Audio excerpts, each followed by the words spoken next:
Okay, welcome back to Gotham Sound's coverage of NAB AES NYC 2024 here with Joe Bull from JoeCo. Any relation to the name or?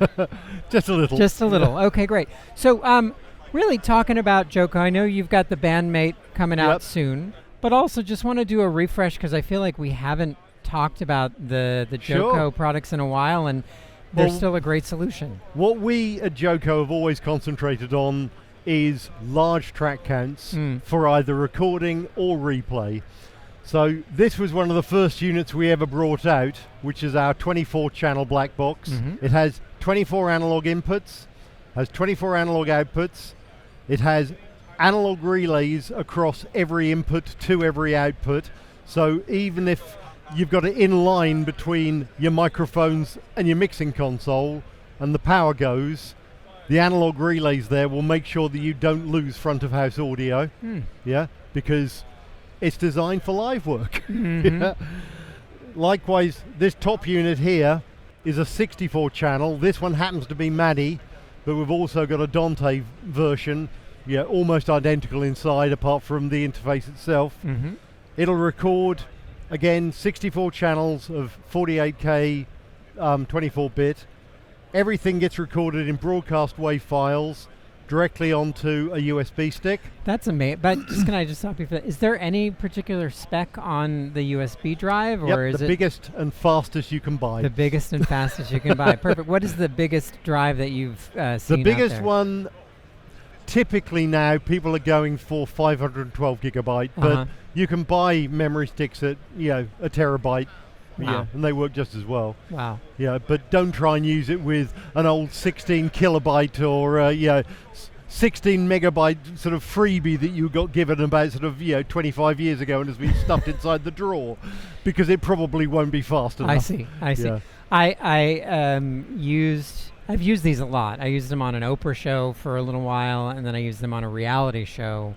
That was just rolling all day. I think it was 16 channels or something like that. And they're great. They're rock solid, and it is surprising what you can get on a USB drive like that. Well, we first brought the box out in about 2008, 2009. And it was probably within the first year that we first started getting used on reality TV. And the ability to just take in 24 channels from every single contestant and just record everything they say for the whole day. Brilliant. And for reality TV it was marvelous, and it sold us a lot of boxes. So the other unit we've got down here is one of our blue boxes. The fundamentals of a blue box are very similar to the black box, but what we also have is an interface on the blue box that will then talk directly to a host computer like a Mac or a PC, running your favorite DAW software. So as well as being an input device, this unit here happens to have 24 mic preamps built in to the 1U box. It'll also record it as a safety device so that you've got that safety recording of all your ISOs coming in, but it'll also then send it across to your DAW so that you can actually start working on, say, a rough mix or whatever while you're still in the recording. The main reason why I think people still like black boxes is because it means you've taken the computer out of that mission critical, this cannot possibly go wrong. But I'm using a computer which has got a general purpose operating system, and it can be quite happily recording along, and then suddenly Bluetooth. Oh, hang on, I've suddenly got to click on my audio. Whereas because we designed the whole little black box from the ground up, it's got our own operating system in it. All the operating system is based around things like audio interrupts, to make sure that every time your sample comes round, we're right ready to deal with that last sample's worth of audio, and nothing can interrupt it. That's the most important thing. We need to capture every single sample, because otherwise, what's the point of having a recorder? Yeah, right, exactly. So, Bandmate is coming soon. Bandmate, we hope, will be out in the next few months. It's a 24-channel plus MIDI playback unit, no recording. It's aimed at smaller bands, going out, doing, maybe a gig in a 50 miles, 100-mile radius, as opposed to big bands who are going out and doing stadium tours all over the world.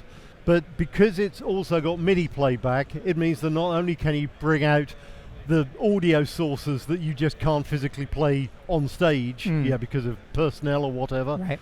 But it also means that you've got MIDI coming out so you can control, say, your lighting rig, And so suddenly in one box that just sits there on the side of the stage, it's providing the whole of your show, so that you can actually put on a really professional show, even if you are only playing to 25 people in a small bar. And you mentioned that there's multiple ways to trigger it. So there's the software. Yep, so we've got an interface that will be available on an iPad or a phone or Android as well. You can always just use the front panel and click there, but we've also got the ability to use a foot switch. So for example, you can start and stop it directly from the foot switch, and you've even got the ability to do false starts and things so that when the bassist has tripped over himself just at the start of a song, you can start the song again without many people being aware. It sounds like you speak from experience. I've been in the audio industry a while. I see. Just a reminder that it's not just 48K 24-bit. It's 48K 24-bit broadcast wave with timecode stamp. All the units automatically use broadcast wave. If you aren't providing it with SMPTE timecode, then we will use the internal real-time clock. So at least you've got some form of reference. It won't be sample accurate, obviously, right? But at least this was recorded at about 12:30. That's when Fred was doing that interesting thing or whatever. When you come to actually sort through your stems and actually clips to try and work out what you can utilize. Brilliant. Okay. Joe, thank you so much for being with us. Appreciate Always it. Great to see you again. Thank you. Thank you for watching. Stay tuned for more coverage from Gotham Sound. Thank you for filming, Peter. And follow us on Instagram, Facebook, Twitter. Email us at info@gothamsound.com. And stay tuned.